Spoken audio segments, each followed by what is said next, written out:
A study which I've just introduced into the record by two professors from Princeton University, Professor Martin Gillens, and Northwestern University Professor Benjamin Page, basically suggest that while historically we have considered our society to be a capitalist democracy, we may now have entered into a phase where we are an oligarchic form of society.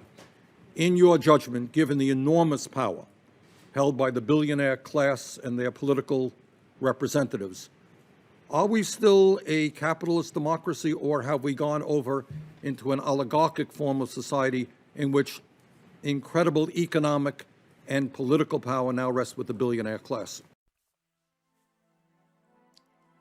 I remember 5 years ago, I was talking to a lot of people that I know, and also on social networks, telling people that the government is being operated as an oligarchy.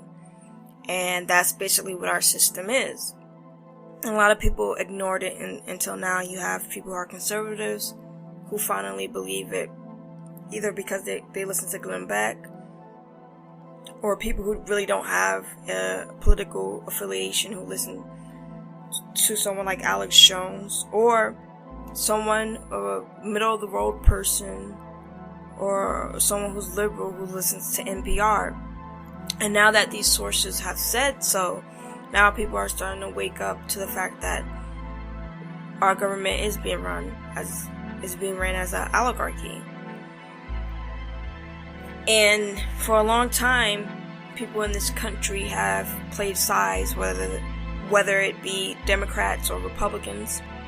You know, even during Ronald Reagan time, the government was being run as an oligarchy, but because a lot of people have this false notions of teams, where you have a lot of conservatives who believe in the legacy of Ronald Reagan and believe that Democrats are worse, or you have people who believed in Jimmy Carter or who believe in Obama right now, and who think it's mostly the Republicans. What people need to start to understand is both of them. The majority of the Republicans and Democrats vote unanimously on the same issues that benefits them. In addition to them not being held accountable or even having to follow the same policies or laws that you and I, the general public, have to follow. And I'm not going to get into a long speech or give details. I'm going to give you the sources below this audio. You will be able to go to different types of sources, do your own research, and come to your own conclusion. You know, I want people to come to their own conclusion. I don't want anyone listening to this and just blindly believing what I stated. You can go do the research for yourself, and you will see how our government is operating, and how when they say, oh, I'm going to end Guantanamo Bay, and they sign a policy, or if they say we're going to stop insider trading with politicians, on average they will retract that a couple of weeks later, when the public isn't paying attention anymore.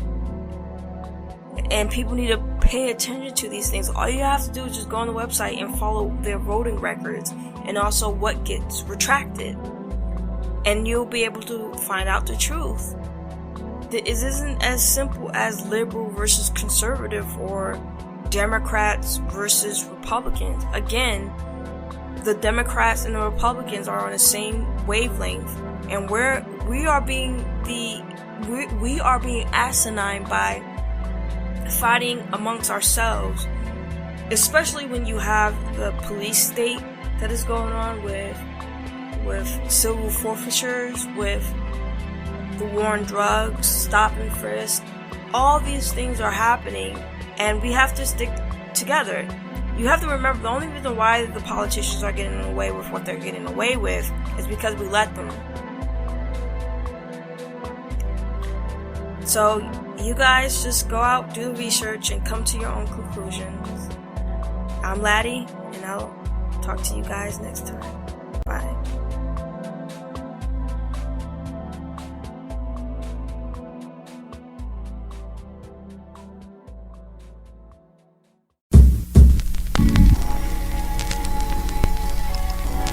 sincere ignorance.